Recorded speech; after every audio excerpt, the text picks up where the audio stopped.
What it do? It's been a minute. It's my birthday, and this lady right here, for my birthday, has brought me to New York City, and we've done a lot of dope things. But today, I want to talk about Hamilton. For those who don't know, Hamilton is a play or a musical. What would it be? What would you call it? It's a musical. It's a musical. It's dope. It's on Disney. She introduced me to Hamilton on Disney. My friend always told me to check it out, and I just never did. But then one day she was like, "You want to watch it?" I was like, "Sure." So watched it. Thought it was dope. I've probably watched it 10 plus times, easy, and I mean start to finish. Then I've also listened to. I've streamed it online.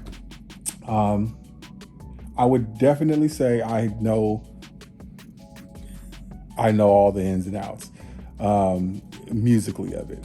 And I think for me, because I'm an audio engineer, I can hear the difference of tone. I can hear like when things aren't balanced correct, meaning like if a microphone's too hot or not, too low, like I can hear all of that.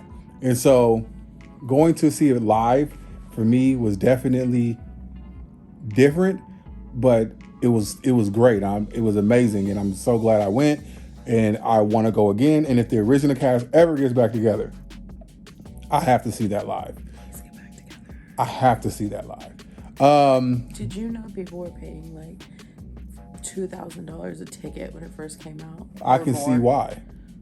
Yeah. I can definitely see why, because it was that good. The differences for me, I don't know if this work was for you, but the differences for me was technical. So at times the lead microphone was just way too low. I don't know if it's because the guy wasn't projecting enough, or if the microphone wasn't turned up enough, or if the compression setting were off. Like me personally, I think it had a lot to do with the compression, because a lot of the vocals, when they talked low, it was very low. And then when they would belt out, it was like over the top loud, meaning it was either too low or too loud, and then there was a lot of cool parts. So I think like if the compressor, I don't even know if they're using the compressor. I would have loved to talk to the audio engineer, but that dude left so fast. Like we turned around and he was gone. So I would have loved to talk to him, just kind of just pick his brain on what he does, how he does things. And, I would have literally asked him, like, what is your compression settings? Like, I just want to know. I definitely wouldn't have went there trying to tell him how to do his job, but I definitely would have asked him, what it was. And if it was a setting where I knew that it could have been, different to get the result that I would have got, then I probably would have been like, oh, you ever try and do it like this or whatever. So I think if that was set properly, and we can hear all of the low, conversation like very well, I think it would have been amazing. The band is actually under the stage. Mm-hmm. That's dope. And the conductor he has like a little hole where his head sticks out, so he's at the foot of the stage. You can see his hand go up every once in a while. But she pointed out to me, and once she pointed this out, I couldn't stop looking at it. But if you turn around, there was 2 screens, and the screens were the conductor. And so the cast, or the play cast, while they're performing, and if you notice, they're always looking up and they're looking out. They're literally looking at the screen. And he is like a director directing them from,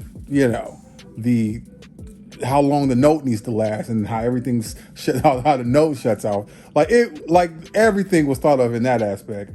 The guy who played Burr, I felt that he couldn't deliver the way the original actor delivered, but I also think that he told the story with his choreograph a little better than the original. Now, I don't know if the original tells that choreographs that very well, and the cameras just didn't pick it up. That might have been it, because when I was watching it for a little bit, the cameras were picking up things, but when you're sitting there, you see more than what the camera wants you to see. You see everything. So I'm watching everybody, and I'm just like, this is amazing. It is. I'm over here looking through the book. It tells you everything about the cast members and stuff. We obviously aren't going to read through this right now. Yeah. Which one do you think is better, this cast or the one in San Francisco that you saw? Oh, that's tough. I mean, this was good. There was definitely some people that like stood out to me in this cast. Like the guy who was playing George Washington the first half had that big booming bass voice. Like that guy had swag. He was awesome. He was in here. We can find him. He was, and then he was replaced. They replaced him. Like they literally replaced him. Like he walked away, and then next you know another dude came out. And if you didn't know who was who, you wouldn't even picked up that he was replaced because they didn't like even announce it till like the intermission. But yeah, he got replaced. So I'm good, and I feel like some of like the back and forths like were good. Like Alexander Hamilton in this one, like the other one like looked more the part to me, but maybe that's because it's the first person I saw. I saw the musical before I saw the Disney Channel. This guy does look more like the original from, like Lin Miranda. I forget his name. The guy who wrote everything. The guy who wrote everything and starred in it.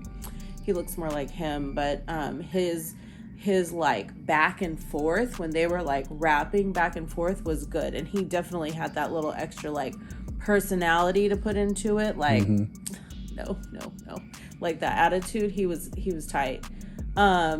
It's so hard because I was sitting in a different place. I think they're both really good in their own right, and this is obviously New York City, the home of Broadway, so I can't knock it.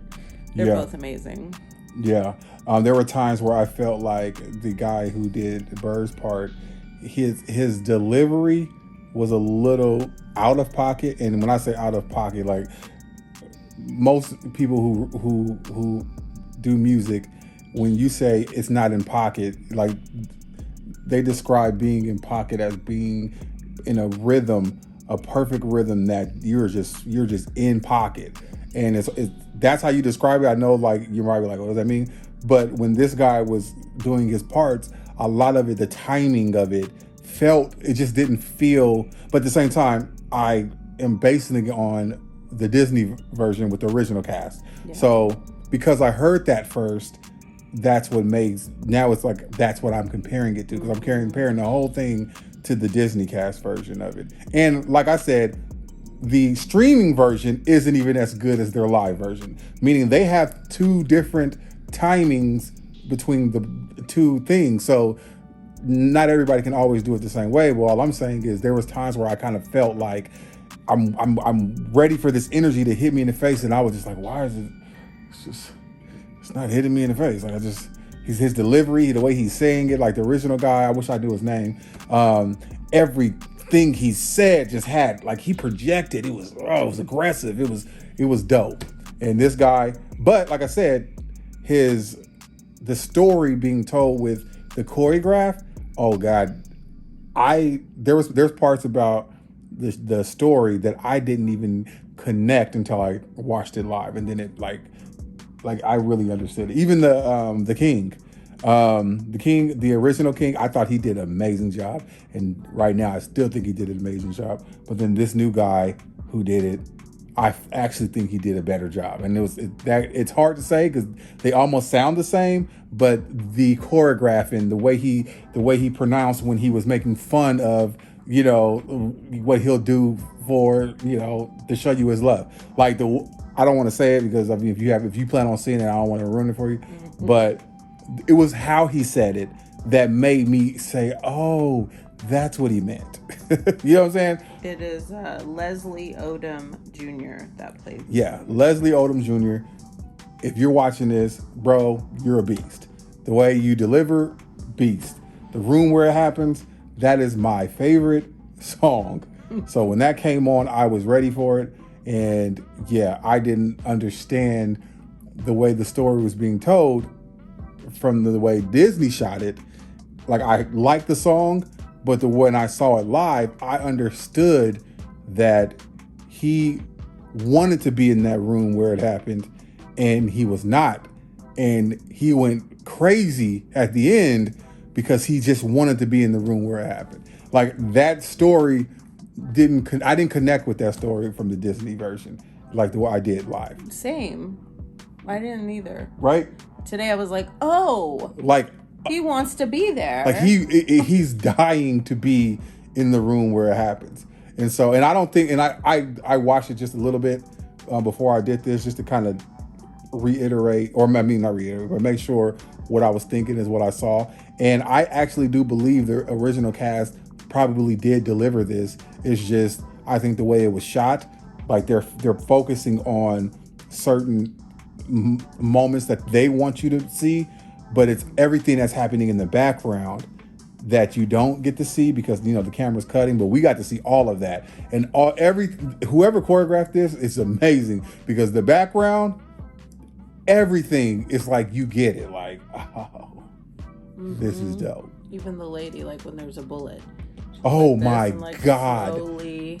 At the end, when the duel happened, and the way the choreograph did that bullet flying through the air, and the way the bullet kept going, and how they slowed it down, and how everybody came into choreographing that bullet flying through the air. I never got that. I never caught that in the actual Disney video. I'm gonna watch it back, and I'll probably see it now because I'm looking for it. But being that was the first time I saw it, I didn't catch that. And that made me appreciate the choreograph so much more. This one over here was in tears. She was in tears. I looked at it more than once. Crying? I was trying to hide it, and then when he looked at me, I started laughing, which made me cry harder. It's like seeing it live. It's a more of an emotional experience because it's real people putting themselves out there on stage right in front of you. It's a once in a lifetime thing because that same exact experience will not ever happen again. I mean, it might, like maybe that's what they are intending to offer, but like I don't feel like you're offering, like I feel like that is a once in a lifetime thing, and then if we go tomorrow we might see it in a different light or like something. But it was a trip. That bullet flying through the air was so tight. I didn't even think about that till you said it now.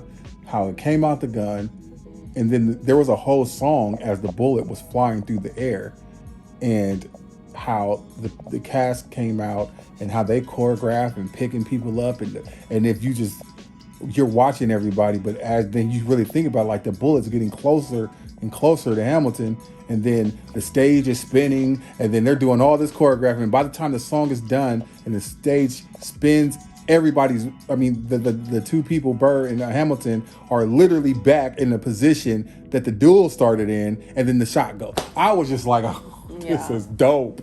Yeah. This is dope. I'm sorry. Like I like hip hop. I like urban music. That's what this was. Dope.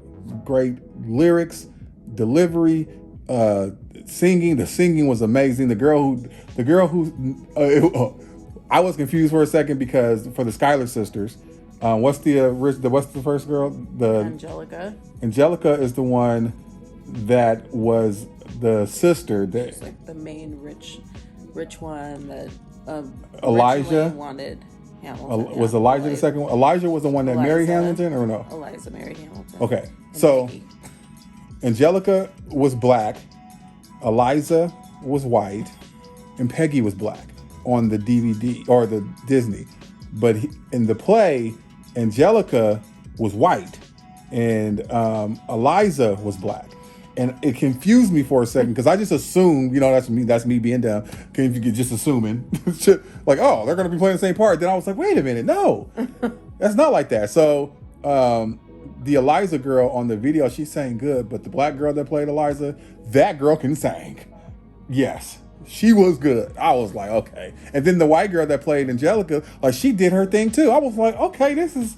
Yeah, she could belt it out too. This is dope. That's one of the things about live stage you can't find anywhere else because nobody's there correcting their voice. Mm-hmm. And it's just them singing out. They're not even holding the microphone like 99% of the time, right? Because it's like in their hair usually. Mm-hmm. And they just sound freaking phenomenal. Like, better than the singers out there, you know? And you got to think they're choreographing everything that they're doing. So they got a whole choreograph of complex moves for 3 hours straight. And when you hear them, they don't sound winded. They don't sound like they're trying to catch their breath. They got people laying down singing. Like, and then all the people who are the background dancers per se, they're mic'd up too. So they're part of the cast that's actually singing. So, and they're everything. They're like lifting chairs, bringing chairs, moving the set around. I'm just like, what kind of training is this, and why aren't every other recording artist going through whatever training they're going through? Because the type of there's no way I can't even hold a note walking up a flight of stairs too fast. Like, I'm gonna be. And these guys are jumping off tables. Yeah. And if you ever have a chance to see this show live, I'm assuming this is my first Broadway that I can remember. I think I saw one in DC, but I don't know what it was. But if you can see something live, you will appreciate it more, because it never felt like somebody couldn't catch their breath for their part. Like, and they were singing, rapping, singing. It was dope. The only problem I had is when I first got there, she got the seats in advance, paid good money for these seats. We show up, I get there, seats are actually in a great spot. It's a good spot that the seats are in. I go to sit down in the seat. I can't fit in the seat. We should have took a picture. I know we should have took a picture. I'm 6'4", and the seat in front of me was like cutting off the circulation of my knees. Like, it was hurt. So I pushed my feet up on my tippy toes just to get my knees off of that. And I was like, all right, well, if I can do this the whole time, I will be fine. And then she was like, no, we need to go talk to him. Like, I'm one of the people, like, I'm not about to go talk to man. I'm like, all right, I shouldn't even be here. So the fact that I'm in here, I'm just going to appreciate this moment and just take what it is that it is. And she's like, no, we need to go talk to somebody. I was like, all right, well, hey. I don't know that I was like that. Like, no. She didn't want her man being uncomfortable. And very uncomfortable. I was going to suck it up. I really was. So I asked the guy one of the ushers at the top of the stairs, and he was like, just, go talk to Tim. He's the house manager. He's down there. He wears a suit. His hair is slicked back. You can't miss him. I definitely didn't miss Tim, and I let him know. And he's like, oh, he asked Erickson like 2 times, like, you already tried to sit down, right? And I was like, and we were like, yeah, he literally sat there. Like, if somebody comes and sits in front, they're going to be angry because Erickson's knees are going to be hugging their head. And he was like, okay. And he brought us to, I guess it was the manager's seats.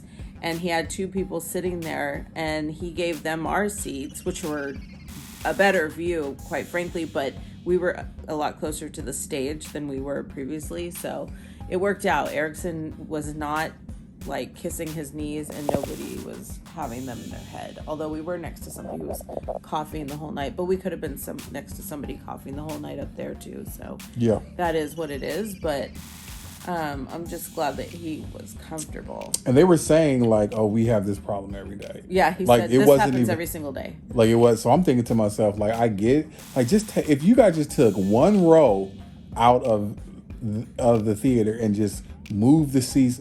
Everybody, well, not everybody, taller people, or just make a section for taller people. Like, yeah, but how do you know when you buy those tickets? The Broadway, theaters were built years and years and years ago, and they were not thinking about large people. I mean, I don't know if there wasn't as large of people 50, right. 60, so I'm pretty sure tall people didn't just start coming around now. Right, but I don't know. So because...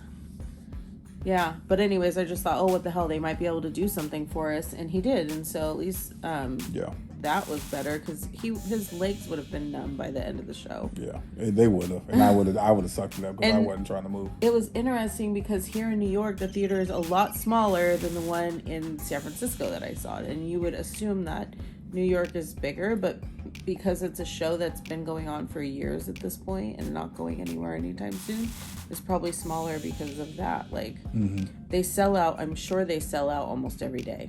They have to. Also, if you're in a city where Hamilton is playing, you can download. There's a Hamilton app, and you can enter to win tickets. every single day to any city. And when you get there, if you win them, they're only $10. So that's how I've gone twice already in San Francisco. I actually won that lottery 2 times. And the first time I took one of my friends, PK. And the second time I was going to take my grandma, who's the person that taught me about theater. And she brought me to shows when I was younger. And just kind of like, I thought it was so dorky back then, like, oh, grandma. But now that I'm older, it's like super appreciated. And I'm thankful she taught me. She's gone now, but she was probably with us tonight. So, yeah. Yeah. RPGG. So yeah, if you guys get a chance, you guys hear me. You hear the take. It came out 2016. I think so, yeah. And it's 2022, and they're still selling out. So that should tell you something. If there are any people who've gone to other Broadway shows, list that in the comments, because I'm interested in seeing something else that is dope. I mean, they have a lot of shows out here. They saw the Michael Jackson one. Is that even playing? Like we saw it up. I would love to see that. Michael Jackson's playing. Moulin Rouge is playing. Chicago. There's something called. Gosh, I saw the sign right down there. Oh, I guess you guys probably want to see. There's something called 6 that my coworker recommended. Said that's really good. We all went when we were out here for work in like December of 2018, which I want to say is the last time I was here. We all went and saw Mean Girls. So okay, Mean Girls was a musical. They'll make a musical, and actually one of the girls that Des danced with when she was little is playing in Mean Girls right now somewhere like Chicago or something. So yeah, they come here and they stay here. As long as they keep selling out, they stay in New York kind of forever. All right, well, maybe we need to see what that Michael Jackson one's talking about. Yes. So I would definitely love to hear that. But anyways, I don't know how long I think we're long with this one, but hopefully you guys go check it out. If you do, leave it in the comments and let us know what you thought. Catch y'all in the next one. Mwah. Peace.